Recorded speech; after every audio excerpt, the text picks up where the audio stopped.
ये कहानी है सुनैना नाम की एक लड़की की। सुनैना की अपनी माँ नहीं थी। सुनैना जब 6 साल की थी तो उसके सिर से उसकी माँ का साया उठ गया। अचानक एक बीमारी के चलते उसकी माँ चल बसी। सुनैना के पिता मोहन ने सुनैना की देखभाल की चिंता में दूसरी शादी कर ली ताकि सुनैना को माँ का प्यार मिल सके। पर आज सुनैना बड़ी हो गई है, फिर भी इतने सालों में उसकी सौतेली माँ उषा ने कभी भी उसे अपनी बेटी की तरह प्यार नहीं दिया। पता नहीं कैसे घर में ब्याह कर आ गई, पूरी जिंदगी नरक बन गई। एक तो पहले ही गरीबी, ऊपर से मुझे कभी भी माँ बनने का सुख नहीं मिला। मेरे ही नसीब खोटे हैं जो मैंने तुमसे शादी की। उषा, तुमने कितने सारे डॉक्टर, हकीम बैठे को दिखाया, सबने यही कहा कि तुम्हारे अंदर कुछ कमियां हैं जिस कारण तुम माँ नहीं बन सकती। और तुम बेकार का दोष सुनैना पर क्यों डालती रहती हो? मैं तुम्हें इसलिए ब्याह कर नहीं लाया था कि तुम सुनैना को कोसती रहो। मैं तो चाहता था कि तुम इस घर में आओगी तो मेरी बेटी को प्यार मिलेगा। अब तो इतने साल हो चुके हैं उषा, अब तो कम से कम सुनैना को अपनी बेटी मान लो। नहीं, वो मेरी बेटी कभी नहीं बन सकती। मैं अच्छे से जानती हूँ मेरे बच्चे ना होने का कारण यही है। इस मनहूस की बुरी नजर लगी है मुझे, बस मैं इतना जानती हूँ। सुनैना ने उषा की बातों को सुन लिया और वो रोने लगी। उसका रोना रुक नहीं रहा था। उदास मन से वो माँ लक्ष्मी के मंदिर गई। पंडित जी माँ लक्ष्मी की आरती कर रहे थे। बोलो लक्ष्मी माता की जय, लक्ष्मी माता की जय।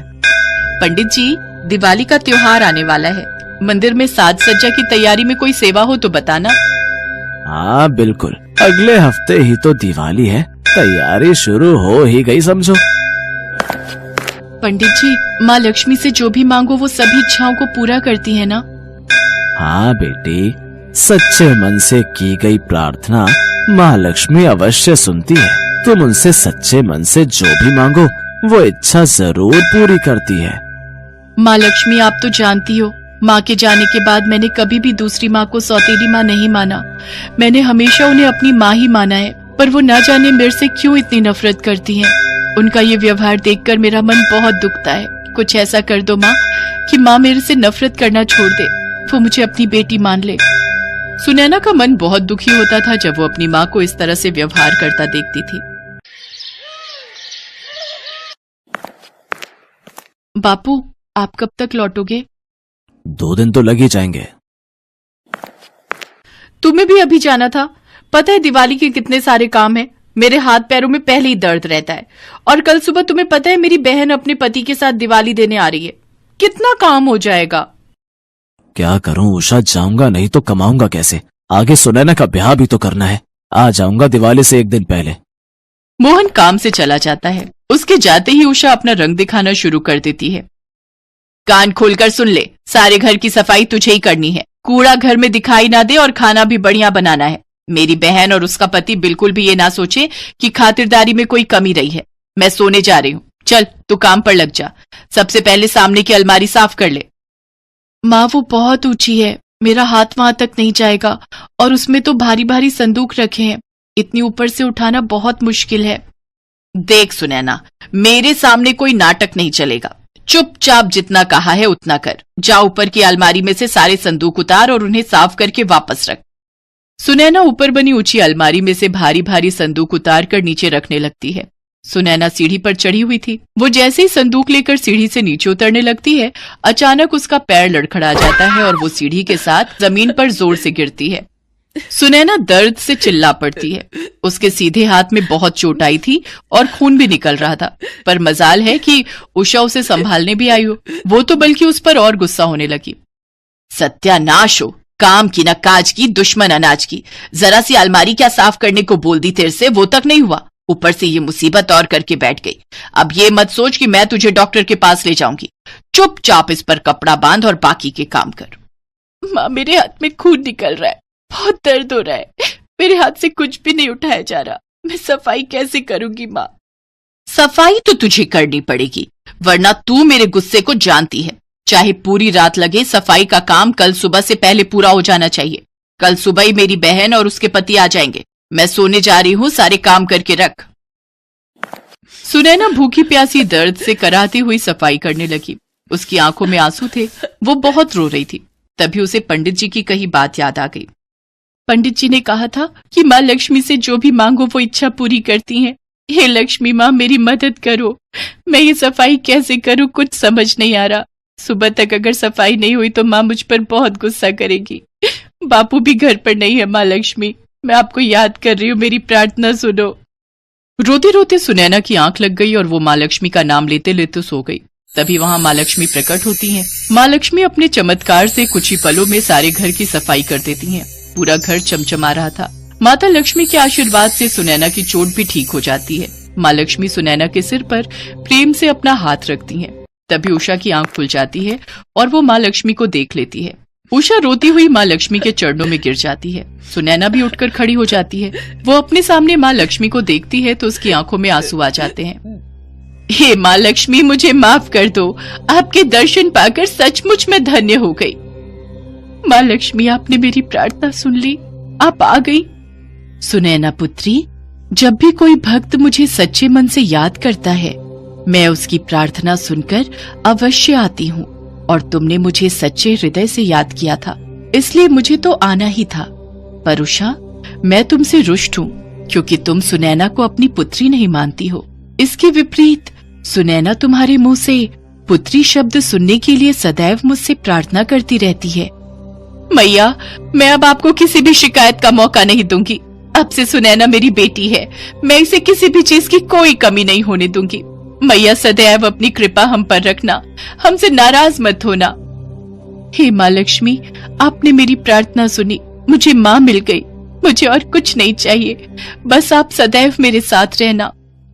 सुनैना पुत्री, मेरा आशीर्वाद सदैव तुम्हारे साथ है। मेरे होते हुए तुम्हें कभी भी धन धान्य, वैभव और समृद्धि की कोई कमी नहीं आएगी। सदा खुश रहो। अपना आशीर्वाद देकर माँ लक्ष्मी अंतर्ध्यान हो जाती हैं। दिवाली का दिन आ जाता है। माँ लक्ष्मी के घर में आगमन से मोहन के काम में भी तरक्की होती है। कुछ समय बाद मोहन और उषा मिलकर सुनैना का एक बहुत अच्छे घर में रिश्ता तय कर देते हैं। माँ लक्ष्मी के आशीर्वाद से सुनैना खुशी खुशी अपनी ससुराल विदा होती है।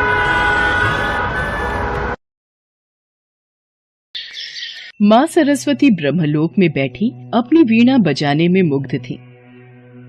तभी देवी लक्ष्मी उनके समक्ष उपस्थित होती हैं। प्रणाम देवी सरस्वती। प्रणाम देवी लक्ष्मी। आपने ब्रह्मलोक में पधार कर यहाँ के वातावरण को और भी मंगलमय बना दिया है। बस आज थोड़ा समय मिला तो आपसे भेंट के लिए चली आई, वरना मुझे फुर्सत ही कहाँ। जन कल्याण के कार्यों में इतनी व्यस्त रहती हूँ कि कहीं आने जाने का समय ही नहीं मिलता। अब क्या करूँ, मेरा नाम ही लक्ष्मी है। धन और वैभव की देवी हूँ। सारा विश्व मेरा आदर करता है। पृथ्वी पर घर घर में मेरा स्वागत होता है। जहाँ जहाँ मैं जाती हूँ, सुख संपत्ति वैभव अपने आप वहाँ पहुँच जाते हैं। ये सत्य है देवी लक्ष्मी कि आप सुख संपत्ति और वैभव की देवी हैं। यह भी सत्य है कि घर घर में आपका स्वागत है। किंतु क्या देवी सरस्वती? किंतु आप कहीं टिकती नहीं। आप में बिल्कुल भी स्थिरता नहीं है। इसीलिए तो संसार आपको चंचला कहता है और आप एक क्षण में रूठ जाती हैं और एक क्षण में मान जाती हैं। आज आप यहाँ हैं तो कल वहाँ। किंतु मैं ऐसी नहीं हूँ। मैं तो ज्ञान और विद्या की देवी हूँ। मैं एक बार जिस मंदिर में प्रवेश कर जाती हूँ, वहाँ पर सदा के लिए स्थापित हो जाती हूँ। किंतु मेरे बिना किसी को भी जीवन का सुख प्राप्त नहीं होता।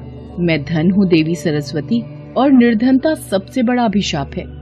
धन तो मैं भी हूँ देवी लक्ष्मी, पर अंतर सिर्फ इतना है, आपके द्वारा दिया गया धन सिर्फ तन के लिए होता है और मेरे द्वारा दिया गया धन मन के लिए है। आपके द्वारा दिया गया धन कोई भी चुरा सकता है या फिर छीन सकता है, पर मेरे द्वारा दिया गया धन ना तो चुरा सकता है ना ही कोई छीन सकता है। और सबसे बड़ी बात तो ये है, मेरा दिया हुआ धन जितना भी बांटिए उतना ही बढ़ता है।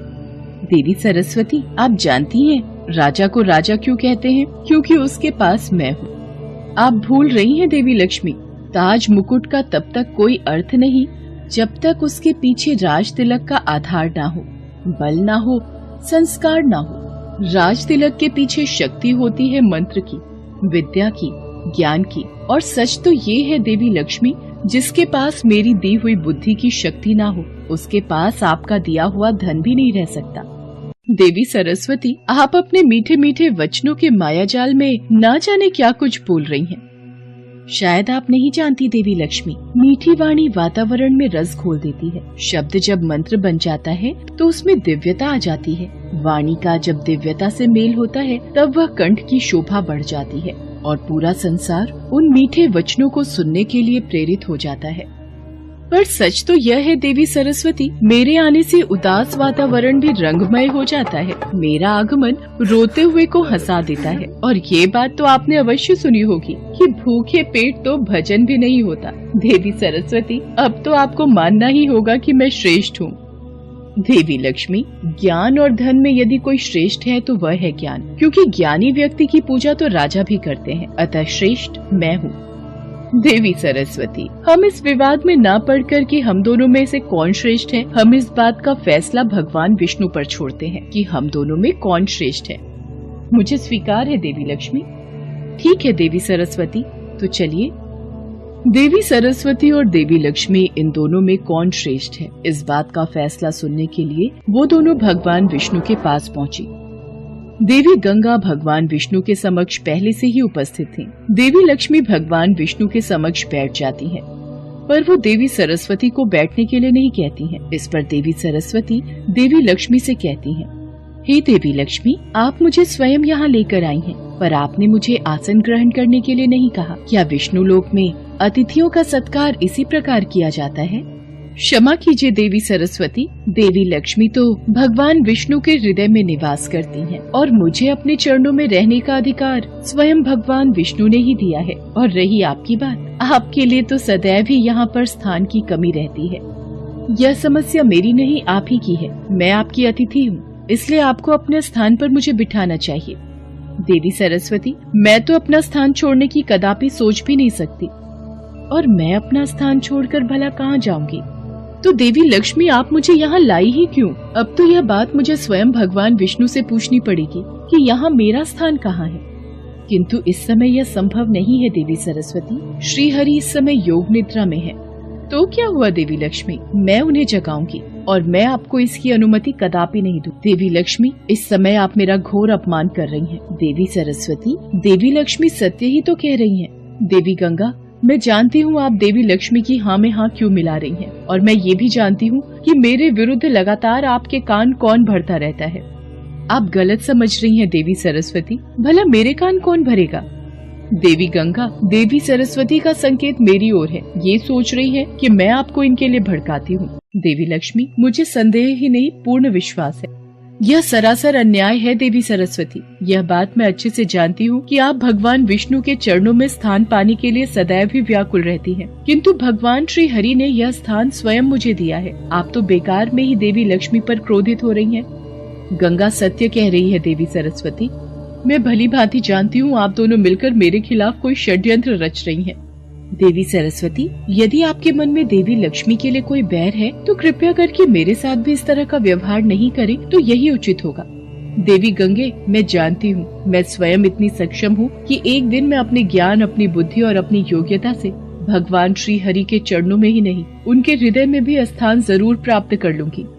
नहीं देवी सरस्वती, नहीं, वो दिन कभी नहीं आएगा। नारायण के हृदय में मेरा निवास है, और कोई कितना भी शक्तिशाली क्यों ना हो, मुझे श्री हरि के हृदय से कोई नहीं निकाल सकता। अच्छा, तो आप मुझे चुनौती दे रही हैं देवी लक्ष्मी।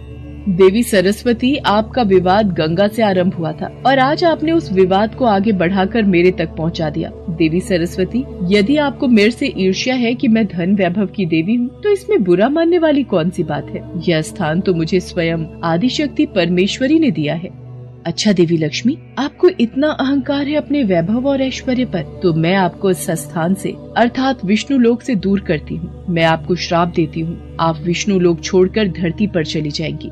देवी सरस्वती देवी लक्ष्मी को श्राप दे देती हैं कि वो तुलसी रूप में धरती पर रहेंगी। इतनी देर में देवी गंगा देवी सरस्वती को श्राप देती हैं कि देवी सरस्वती धरती पर नदी रूप में प्रवाहित होंगी। देवी सरस्वती गंगा को श्राप देती हैं कि वो धरती पर बहकर पापियों के पाप धोएंगी। एक दूसरे से क्रोध में श्राप देने की बात देवी परमेश्वरी के कानों तक पहुँचती है।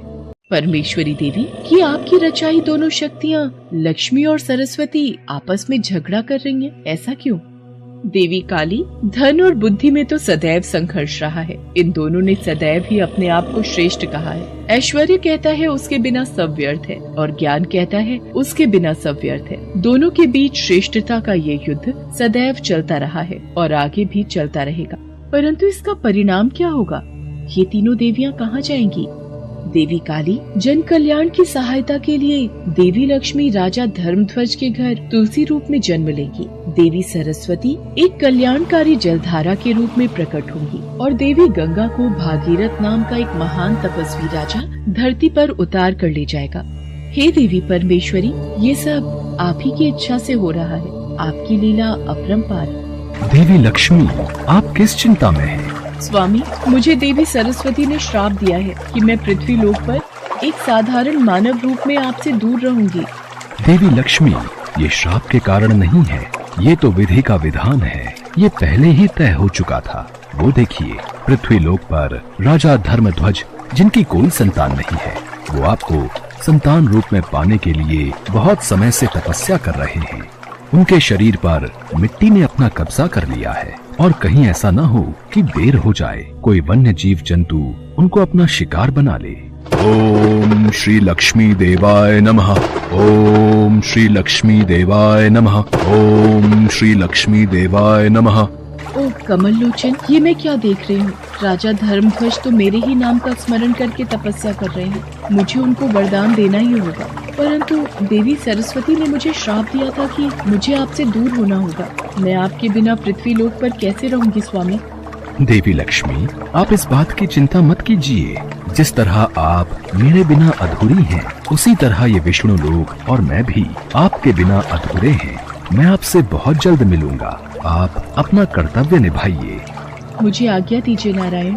और फिर देवी परमेश्वरी की इच्छा से देवी लक्ष्मी ने तुलसी रूप में, देवी सरस्वती ने नदी की धारा के रूप में और देवी गंगा ने अपने वेग से बहते हुए जन कल्याण में अपना सर्वश्रेष्ठ स्थापित किया।